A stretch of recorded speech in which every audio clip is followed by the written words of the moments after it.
She's a dancer, a romancer. I'm a Capricorn and she's a Cancer. Dun, dun, dun. She saw my pictures on a motorcycle magazine. Hey, welcome back. Thanks for joining me. Today we're going to take on the entire American dream.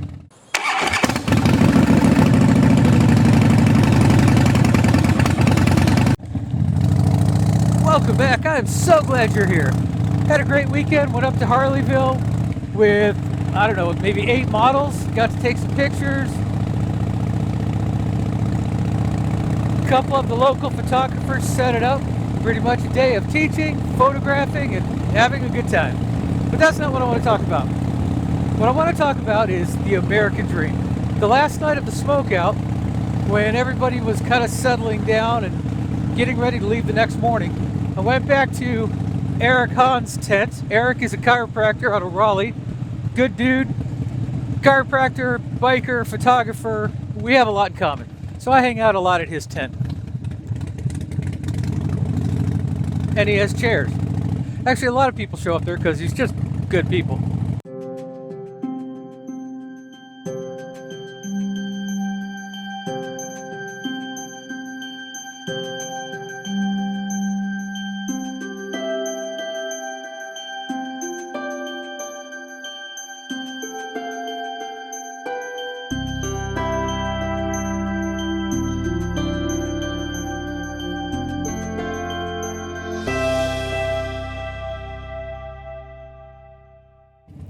So a lot of people stop by his tent and chit-chat. And this particular time, Kevin Beener was there, as well as a couple of the other regulars. And of course, Kevin travels all over the place, like all the time. So he's got stories for days, a couple of books out. He's pretty much a celebrity. But we got into the discussion about stuff. And as somebody who travels a lot, he doesn't have a lot of stuff. I mean, he's got some, and it's kind of scattered around at friends' houses, and garages, and stuff like that. But in general, he doesn't have a lot of stuff.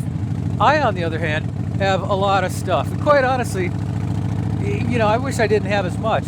I'm constantly trying to figure out, how do I get rid of a lot of this stuff? How do I part with it? Because I don't use most of it. But if I think of my day-to-day, I don't use a lot of that stuff. And that's how I got into this whole minimalism thing. I'm not very good at it, but I'm working on it.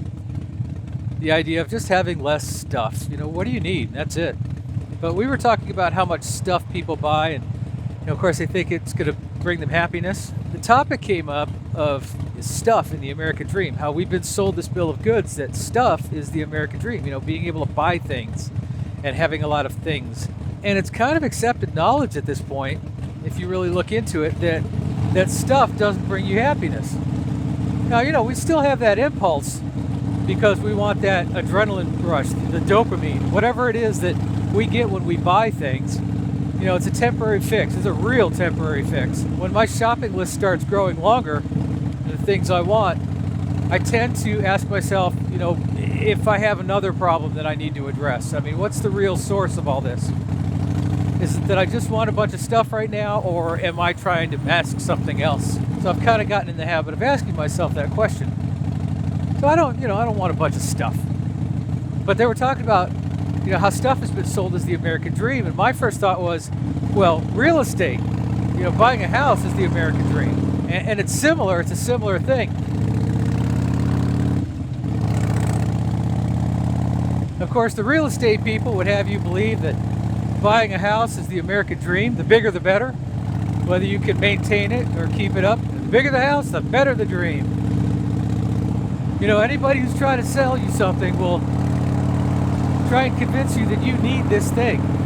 You know, you're not going to be popular unless you have whiter teeth. Oh, and we happen to have a toothpaste here. You could be happy if you buy this car. You know, your lifestyle is going to change. You're going to go adventuring if you buy this SUV. You know, you can party with the pretty people if you drink this. So, you know, people always got something to sell you. You know, if you think about real estate, buying a house, even back in the days of It's a Wonderful Life, you know, Mr. Martini and his family bought their house. You know, this Italian family bought a house. It's the American dream. They've arrived. But does it really buy you happiness? Well, I think it's worth a discussion. And I have 2 theories. The first one leads into the second. My first theory is that we tend towards the easiest answer. That's why we run into a lot of things today that are black and white, you know. That's why we have such radical leftist and rightist views, because it's easy. We should let all the refugees and immigrants in, or we should build a wall. You know, it's very left and right. The truth is somewhere in the middle. You know, people have valid concerns on both sides, but it's easier just to take a very extreme stance because it's easy to process. You know, we don't like to look at gray. We like to say black or white. The gray gets complicated. You know, there's subtle or not so subtle nuances to every argument, and it makes us work, it makes us think, and that gray area makes us uncomfortable. It's harder to process. And it's the same thing with the American dream. That's my second theory. For starters, we're talking about an abstract thing. The American dream, it's a dream. It's not tangible. So it's very easy to put it into the physical world. Oh, physical stuff, or physical house, or something I can buy, something I can purchase. One thing, it's a very easy answer. And at the same time, you have people who are trying to sell you stuff, marketing, pushing to you that that's the American dream. And I would submit that in general, that is not the American dream. It has nothing to do with it. It has nothing to do with stuff, it has nothing to do with money, it has nothing to do with anything tangible. The tangible stuff is just an outside indication of a broader spectrum.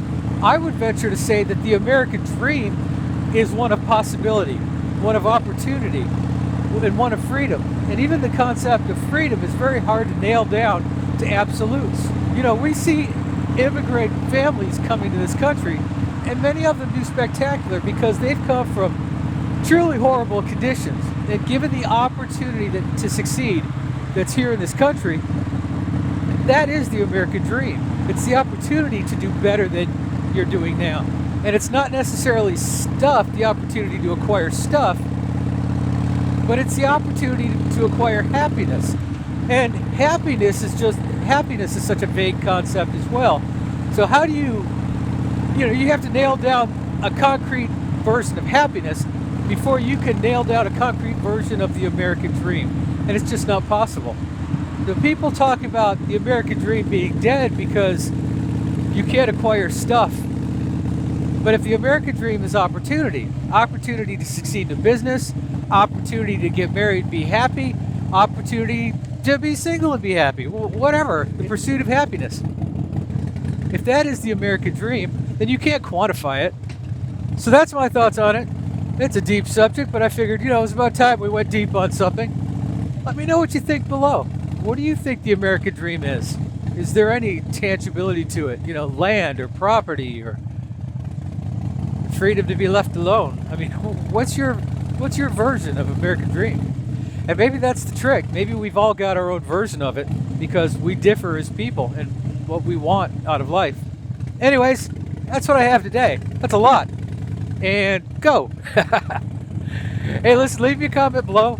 Go do something nice for somebody today. I appreciate you being here. I really do. I appreciate your time. Thanks for showing up strong. We are closing on 1,000 subscribers, and that's pretty exciting for me. Thanks for coming, and I will see you next time. Bye.